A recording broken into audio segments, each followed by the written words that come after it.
আমি আশা করছি একাডেমিক স্কুলের পক্ষ থেকে আমি সকলকে জানাই স্বাগতম। আমি আমার সপ্তম শ্রেণীর শিক্ষার্থীদের বলছি, তোমরা সবাই পরীক্ষার জন্য প্রস্তুত হও, কারণ আমাদের সেপ্টেম্বর মাসের 15 তারিখ থেকে পরীক্ষা শুরু হবে। তো আমাদের যে পরীক্ষাটা হবে, এই পরীক্ষাটা হবে আমাদের এই সিলেবাসটা থেকে, যে সিলেবাসটা তোমাদেরকে দেওয়া হয়েছিল। এই সিলেবাসটা থেকে আমাদের রিটেন পার্টটা পরীক্ষা হবে মূলত। যেমন ধরো তোমাদের যে ইংরেজি পড়াই ক্লাসে, তো আমাদের যে সেকেন্ড সেমিস্টারে যে দেখা যায় letter, formal email, dialogue, paragraph, এইগুলো কিন্তু তোমরা পড়ে মুখস্থ করার চেষ্টা করবে বাসায়।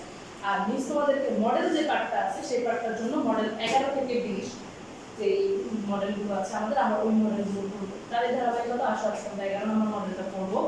এই মডেলটা আমি তোমাদেরকে ক্লাসে পড়িয়েছিলাম, মোরালিটি সব, সততা স্টোর, তাই না?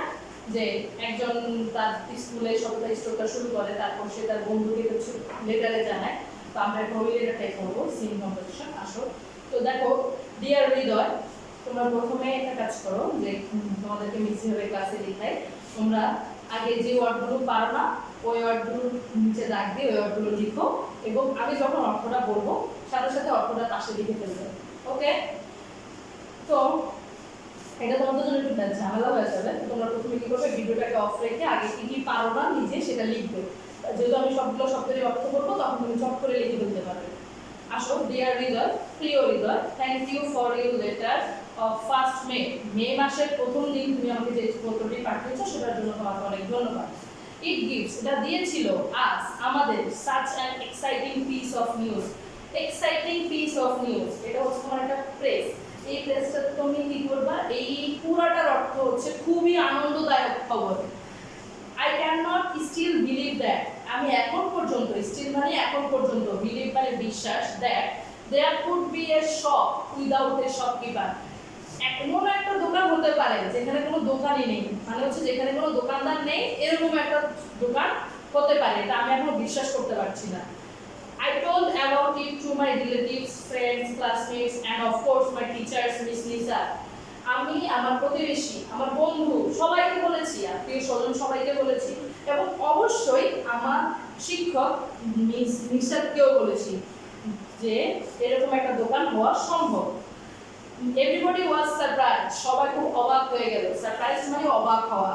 Miss Nishad likes the idea so much, আমাদের যে ম্যাডাম বা মিস নিশাদ আমাদের এই আইডিয়া মানে হচ্ছে কি, আমাদের এই ধারণাটা খুব পছন্দ করলেন। আইডিয়া মানে হচ্ছে কি ধারণা, এই ধারণাটি খুব পছন্দ করলেন। দ্যাট শি ইমিডিয়েটলি, এই জন্য সে খুব তাড়াতাড়ি, ইমিডিয়েটলি মানে তাড়াতাড়ি, immediately talked about it to our headmaster, এবং সে খুব তাড়াতাড়ি এটা নিয়ে আমাদের প্রধান শিক্ষকের সাথে যোগাযোগ করলেন। We had already a meeting in our school with the teachers and the students, আমি আমাদের স্কুলে এটা নিয়ে মানে এখনই একটা মিটিং করেছি, যেখানে আমার শিক্ষক এবং শিক্ষার্থীদের উপস্থিতি ছিল। At the beginning of the meeting, সেই মিটিংটা শুরু, সেই সভা, মিটিং মানে হচ্ছে সভা, বিগিনিং মানে শুরু হওয়া, সেই সবার শুরুতে the headmaster asked me to talk about the morality shop in your school. তোমার স্কুলে যে সততা স্টোরটা আছে, আমাদের যিনি প্রধান শিক্ষক ছিলেন তিনি আমাকে কি বললেন সবার শুরুতে, যে তুমি এটি নিয়ে একটা বর্ণনা দাও। তারপর at first I read out part of your letter and then I explained how such a shop in our school is greatly helping you, the students, teachers and the community as large. Community মানে হচ্ছে আমাদের যে সম্প্রদায়টা আছে, যেমন আজ আমরা সবাই স্কুলে আছি, শিক্ষক একটা সম্প্রদায়, আমাদের শিক্ষার্থীর একটা সম্প্রদায়, ঠিক আছে? তো এটা কি হচ্ছে যে সে, তো তুমি যে তাকে আমাকে যে চিঠিটা দিয়েছিল আমি সেখান থেকে কিছু অংশ পড়েছি, এবং এটা কিভাবে আমাদের সকলকে সাহায্য করছে সেটাও বলেছি। তারপর দেখো, the headmaster was quite positive about the usefulness of such a shop. আমাদের কোয়াইট মানে বিস্তার, পজিটিভ মানে ভালো, অ্যাবাউট মানে সম্পর্কে, ইউজফুলনেস মানে হচ্ছে উপকারিতা, মানে আমাদের যিনি প্রধান শিক্ষক ছিলেন তিনি এটার উপকারিতা সম্পর্কে খুব ভালোভাবে নিয়েছেন। He formed a community with Miss Nisha and 2 other teachers and some senior students to draw up a plan for opening a morality shop in our school. তিনি কি করলেন, একটা কমিউনিটি গঠন করলেন। ফ্রন্ট মানে গঠন করা, তিনি একটা কমিউনিটি গঠন করলেন যেখানে তিনি কাকে রাখলেন, মিস নিশাদকে রাখলেন, আরো দুজন শিক্ষককে রাখলেন এবং কিছু সিনিয়র মানে বড় কিছু সিনিয়র শিক্ষার্থীদেরকে তিনি রাখলেন। তারা কি করলো, একটা প্ল্যান তৈরি করলো। প্ল্যান মানে পরিকল্পনা, ড্র আপ মানে তৈরি করা। আচ্ছা, তারপর দেখো মোরালিটি সব ইজন্ট ইট গ্রেট, এটা কি ভালো হয়নি? You will be glad to know that I am on the part of the community too, আমিও কমিউনিটির একটা অংশ বা আমি ওই সবার একটা অংশ হয়েছি, কমিটির একটা অংশ হয়েছি। I am coming to see your morality shop with a friend of mine next weekend. Weekend মানে হচ্ছে সপ্তাহের ছুটির দিন। আগামী সপ্তাহের ছুটির দিনে আমি আমার এক বন্ধুকে নিয়ে তোমার এই মোরালিটি শপটা দেখতে আসবো। See you there, তখন তোমার সাথে দেখা হবে। Give my regards to aunt and uncle, all the best. Riha, আমার ভালোবাসা দিবে চাচা এবং চাচিকে, মানে হচ্ছে আঙ্কেল তার বন্ধুর বাবা মাকে। অল দ্য বেস্ট, তোমাকে তোমার জন্য শুভকামনা রইল প্রিয় রিহা, যার নাম দিয়ে আর কি। তো তোমাদের যে এই প্যাসেজটার পরে যে প্রশ্নগুলো আছে সেটা হচ্ছে আমাদের অল্টারনেটিভ প্রশ্ন, মাল্টিপল চয়েস। এই চয়েসগুলোর উত্তর এখানে আছে। তোমরা এই বইটা থেকে দেখে উত্তরগুলো এখান থেকে মুখস্থ করে পরে নিজে দাগিয়ে পড়বে, ঠিক আছে? তারপর দেখো আমাদের যে 2 নম্বরটা আসে সেটা হচ্ছে এখানে একটা প্যাসেজ থাকে। এই প্যাসেজটা থেকে আমাদের 5টা কোশ্চেনের অ্যানসার দিতে হয়। তো দেখো এখানে প্যাসেজটা আমরা পড়ি। রিপোর্টার, সাংবাদিক, why do you choose the village for work? আপনি গ্রামকে কেন কাজ করার জন্য বেছে নিলেন? ডাক্তার মাহমুদ, মানে একজন ডাক্তারের সাথে একজন রিপোর্টার সাক্ষাৎকার নিচ্ছে, আমরা সেই সাক্ষাৎকারটা এখন করবো। তো সে ডাক্তারকে রিপোর্টার প্রথম প্রশ্ন করলো যে আপনি কেন গ্রামকে কাজ করার ক্ষেত্রে হিসেবে নিলেন? তখন ডাক্তার কি উত্তর দেয় সেটা দেখো। The people of village do not get proper health care support because of poverty. দারিদ্র্যের কারণে, poverty মানে হচ্ছে দারিদ্রতা, দারিদ্র্যের কারণে গ্রামের লোকজন সঠিক স্বাস্থ্য সেবাটা পায় না। I have chosen the village to give them a little health care support. আমি তাদেরকে মানে যে এই স্বাস্থ্য সেবাটা দেওয়ার জন্য এখানে গ্রামকে আমি কাজ হিসেবে বেছে নিয়েছি। How much does a patient pay for the support? এই চিকিৎসা সেবাটা নেওয়ার জন্য একজন রোগীকে কি পরিমাণ টাকা দিতে হয়, ঠিক আছে? They pay very little, তারা খুব কম টাকা দেয়, and a very poor people get free treatment. যারা খুবই গরিব তাদেরকে ফ্রি ট্রিটমেন্ট মানে ফ্রি সেবা দেওয়া হয়। ট্রিটমেন্ট মানে কি? সেবা। Isn't the work very hard? এটা কি কাজ করাটা খুব কঠিন না? Yes, it is, but I do it with pleasure. হ্যাঁ, এই কাজটা করা খুব কঠিন কিন্তু আমি এটা খুব আনন্দ নিয়ে করি। ওই যে মিস ওয়ার্ল্ডকে শোনো, আমাদের যদি যে কাজটা আমরা করব সেই কাজটা যদি আমরা ভালো লাগা এবং ভালোবাসা নিয়ে করি তাহলে ওই কাজটা আমাদের কাছে আনন্দদায়ক মনে হবে। যেমন তোমাদের কাজ কি? পড়াশোনা করা, তো পড়াশোনাটা ভালো করে করো, দেখবে আনন্দ লাগে, যত কঠিন কাজই হোক না কেন। তারপর দেখো what is your future plan for the centre? এই সেন্টারটা বা এই কেন্দ্রটাকে নিয়ে আপনার ভবিষ্যৎ পরিকল্পনা কি? ইউ সি, আপনি দেখেন, আই এম গেটিং ওল্ড, আমার বয়স হচ্ছে, so I am waiting for a torch bearer, আমি পরবর্তী একজন প্রজন্মের জন্য অপেক্ষা করছি। Many students get MBBS degree in our country every year, প্রতি বছর আমাদের এই দেশ থেকে অনেকেই এমবিবিএস ডিগ্রি লাভ করে, যেটাকে ডাক্তারি ডিগ্রি বলা হয়। I am waiting for one of them, he or she will take responsibility for treatment of the poor people or in this area. আমি তাদের মধ্যে একজনের জন্য অপেক্ষা করছি যে নিজে থেকে আসবে এই এরিয়ার মানুষগুলোকে বা এই এলাকার মানুষগুলোকে সেবা দান করার জন্য। ওকে, তো এটা ছিল আমাদের রিপোর্টার আর ডাক্তারের একটা কনভারসেশন। তো আমরা সেটা দেখলাম, এখান থেকে আমাদের 5টা প্রশ্ন আসবে, এই প্রশ্নগুলো আমাদের অ্যান্সার দিতে হবে। এরপর আসলে আমাদের 3 নঙে এখানে আরেকটা প্যাসেজ, এই প্যাসেজটাকে আমাদেরকে একটা বক্স পূরণ করতে হবে। 3-এর বিতেও আমাদের আরেকটা প্যাসেজ থাকে, সেটা থেকে আমাদের 5টা প্রশ্নের ট্রু অর ফলস লিখতে হয়। 4 নঙের একটা প্যাসেজ থাকে, এটা তোমরা সবাই জানো। 5 নঙের একটা টেবিল থাকে, 6 নঙের রিয়ারেন্স থাকে। তো আসলে আমরা 3-এর এটা পড়ব। হযরত আবু বকর রাদিয়াল্লাহু তাআলা আনহু was born in Mecca in 573 to a rich family in Banu Tayyam Plain tribe. আচ্ছা, হযরত আবু বকর রাদিয়াল্লাহু তাআলা আনহু 573 সালে মক্কার বানু তাইয়্যিম গোত্রের এক ধনী পরিবারে জন্মগ্রহণ করেন।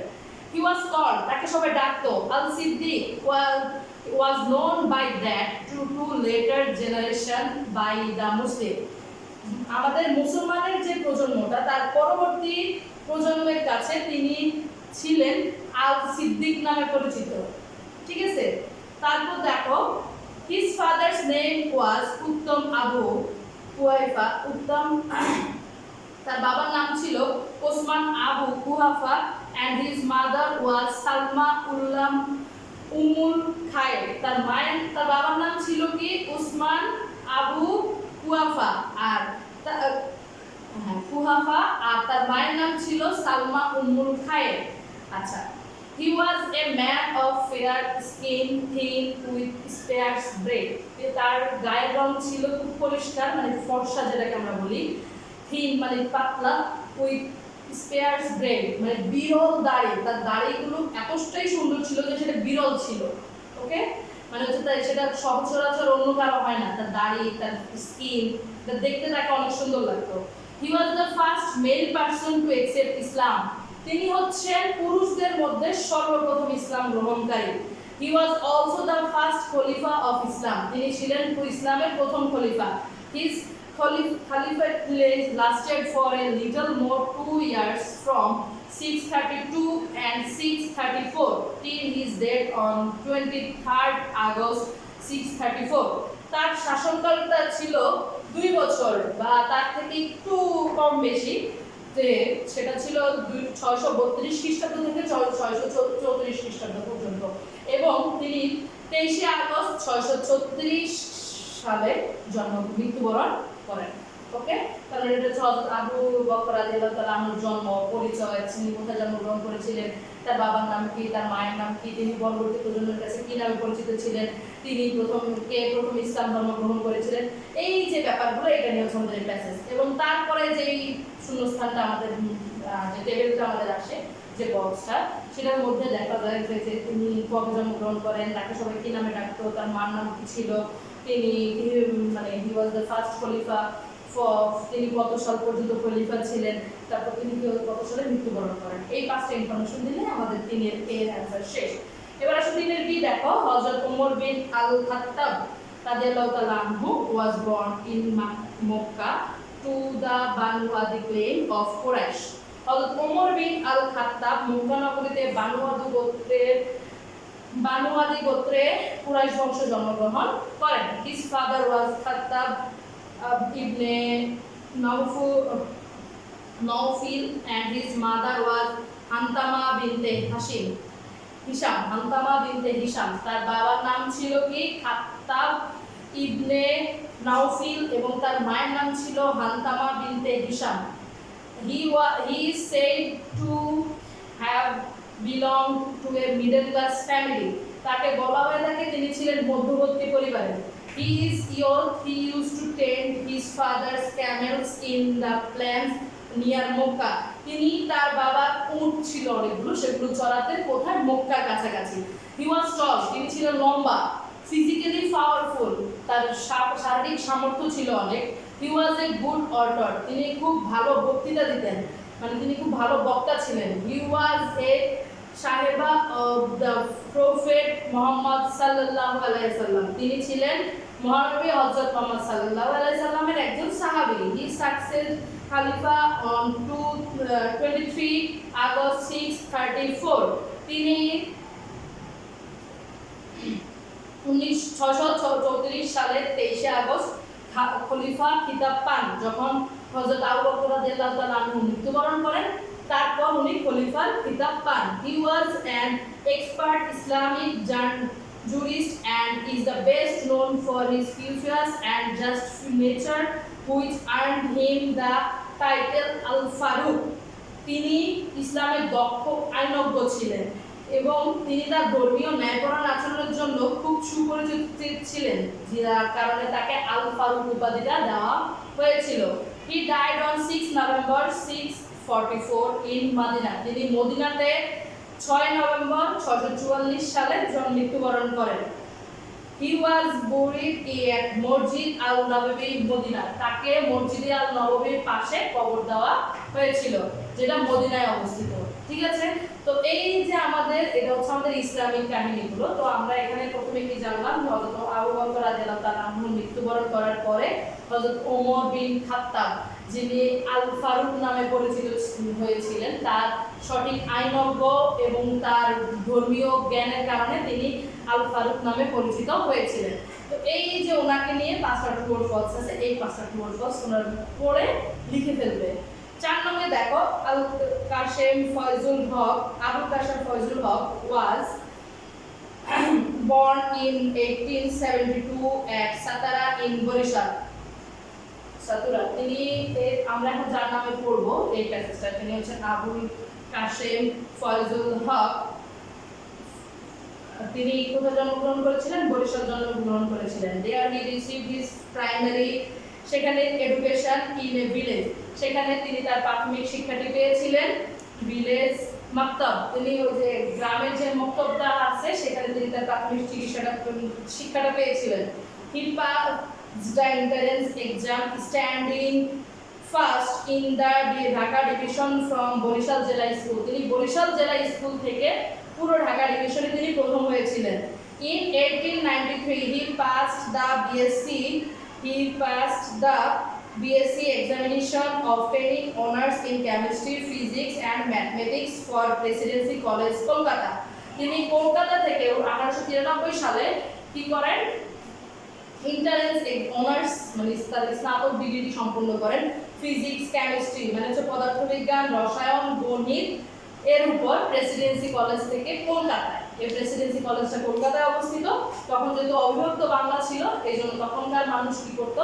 বাংলাদেশ থেকে কলকাতায় যেত পড়াশোনা কমপ্লিট করার জন্য। তারপর দেখো, he took his MSc degree in mathematics in 1895, তিনি তার মাস্টার্স ডিগ্রি আমরা যেটাকে বলি স্নাতকোত্তর ডিগ্রি সেটা তিনি করেছিলেন গণিতের উপর, সেটা হচ্ছে 1895 সালে। He passed BA examination with distinction in 1897, তিনি কি করলেন? তার BA পরীক্ষাটাও পাশ করলেন। He enrolled himself in the Kolkata High Court as an assistant to Sir Ashutosh Mukherjee, তিনি হাইকোর্টে যে যুক্ত হলেন এবং তিনি কি করলেন? স্যার আশুতোষ মুখার্জির অ্যাসিস্ট্যান্ট মানে হচ্ছে সহযোগী হিসেবে কাজে যোগ করলেন।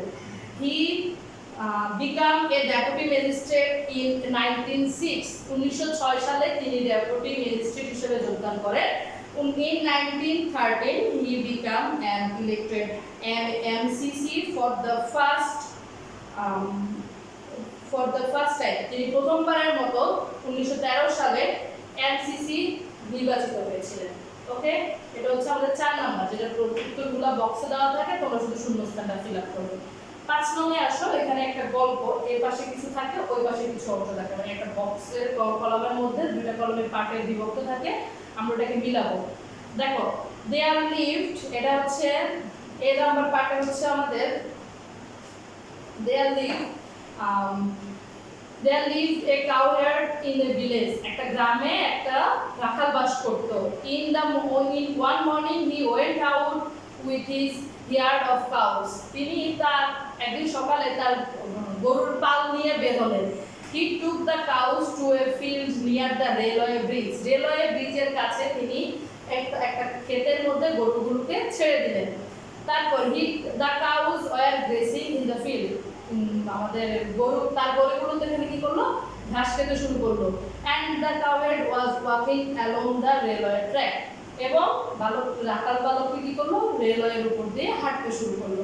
ওকে, এটা হচ্ছে একটা গল্পের কিছুটা অংশ থাকে, এটা আমাদেরকে মিলাতে হয়। তারপর হচ্ছে আমাদের 6 নম্বরে যে রিয়ারেন্সটা আছে, তোমরা জানো এই রিয়ারেন্সটা লেখার জন্য আমাদের প্রথমে একটা বক্স করতে হয়। বক্সে দুটো অংশ থাকে, একটা 1 2 3 4 to 10 পর্যন্ত আমরা লিখি। তারপর নিচে আমরা সিকোয়েন্স অনুযায়ী একটার পর একটা যেটা মিলে সেই সিকোয়েন্সটা লিখি। অবশ্যই এটা পরীক্ষাটা লিখতে হবে, রিয়ারেন্সটা এইভাবেই লিখতে হয়। তো দেখো, এখানে যে রিয়ারেন্সটা আছে সেটা হচ্ছে সক্রেটিস সম্পর্কে। সক্রেটিস হচ্ছে আমাদের পৃথিবীতে একজন বিখ্যাত বিজ্ঞানী। Socrates was born in 459 BC in Athens. Socrates 459 খ্রিস্টাব্দে অ্যাথেন্সে জন্মগ্রহণ করেন। He lived in Athens in Greece, এই অ্যাথেন্সটা গ্রিকের একটা জায়গা, ঠিক আছে? Athens was the home of sculpture, মানে হচ্ছে অ্যাথেন্সটা হচ্ছে তোমার ভাস্কর্যের জন্য বিখ্যাত। He was the wisest philosopher and teacher of his time. তিনি ছিলেন ওই সময়ের বিখ্যাত একজন শিক্ষক, ঠিক আছে, এবং তিনি ছিলেন বিখ্যাত একজন জ্ঞানী। He wanted to educate people. তিনি চেয়েছিলেন মানুষকে শিক্ষা দিতে। He wanted to spread knowledge among the people. তিনি মানুষের মধ্যে জ্ঞান ছড়িয়ে দিতে চেয়েছিলেন। He would often go out in the streets of Athens.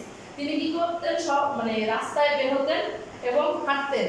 He would stop passers and by at different places in the street and ask them simple questions. তিনি কি করতো? লোকজনকে তার পাশে দিয়ে যাকে যেত তাকে থামাতো, থামিয়ে তাকে একটা ছোট সহজ প্রশ্ন করতো। He was killed by the rulers of Athens. আচ্ছা, he did not die a natural death. তার কিন্তু স্বাভাবিক মৃত্যু হয়নি। He was killed by the rulers of Athens. ওই সময়ের এখানে যিনি রাজা ছিলেন তিনি তাকে মৃত্যুদণ্ড দিয়েছিলেন। মূলত হচ্ছে এই সক্রেটিস যদি বেঁচে থাকতো আরো কিছু বছর পৃথিবীর জন্য অনেক উপকার হতো। তিনি মানুষকে শিক্ষিত করার চেষ্টা করেছিল। এটা ওই দেশের রাজার পছন্দ হয়নি, কারণ সবাই সক্রেটিসকে বেশি মানত। তখন তিনি সক্রেটিসকে বিষ পানে তাকে হত্যা করা হয়, তাকে বিষ দেওয়া হয় এবং সে নিজে সেই বিষ তাকে খাওয়ানো হয়, তারপর তিনি মৃত্যুবরণ করেন। পৃথিবী থেকে একজন বিখ্যাত ফিলোসোফার কি হয়ে গেল? ঐতিহাসিক একজন মানুষ পৃথিবী থেকে বিদায় নিলেন শুধুমাত্র একজন রাজা। আমরা যেটাকে এখন বলি যে ইগো, ওইটার কারণে যে তার সম্মানহানি হচ্ছে, সেইটা ভেবে যে তার থেকে কেউ শিক্ষিত হবে সেটা সে মেনে নিতে পারে, এই জন্য তিনি তাকে মৃত্যুদণ্ড দিয়েছিলেন। তো আমাদের আজকে যে মডেল 11 আমরা 1 থেকে যে 6 নম্বর পর্যন্ত পড়লাম, তোমরা এটি বাসায় রিভিশন দিবে, পড়বে এবং অবশ্যই খাতায় লিখে আমাকে হোমওয়ার্ক হিসেবে দেখাবে। এবং আজকের তারিখ হচ্ছে আমাদের 16 তারিখ। এই 16 তারিখে আমি যে হোমওয়ার্কটা দিয়েছি, ইনশাআল্লাহ আমি এভাবে তারিখ অনুযায়ী তোমাদের সবার খাতা চেক করবো যে তোমরা কে কে আমার হোমওয়ার্কটা সুন্দর করেছিলে। এবং তোমাদের যেহেতু 15 তারিখ থেকে আগামী মাসের পরীক্ষা, তোমরা সবাই বাসায় ঠিকমতো পড়াশোনা করো, সঠিক স্বাস্থ্যবিধি মেনে চলো। কোনো সমস্যা হলে অবশ্যই আমাকে ফোন করে স্কুলে আসতে পারো। আমি সকাল 11টা থেকে দুপুর 2টা পর্যন্ত স্কুলেই থাকি। তো তোমরা সবাই স্কুলে এসে যার যে সমস্যা এক একজন এক এক সময় এসে আমাকে দেখিয়ে নিতে পারো। অবশ্যই আসার আগে আমাকে ফোন দিয়ে আসবে এবং সঠিক স্বাস্থ্যবিধি মেনে বাসা থেকে বের হবে। বাসা থেকে বের হওয়ার পর বাসায় ফিরে সুন্দর করে নিজেকে ক্লিন করে তারপর বাসার অন্য কাজ করতে হবে। তোমরা সবাই ভালো থাকো, সুস্থ থাকো, আল্লাহ হাফেজ।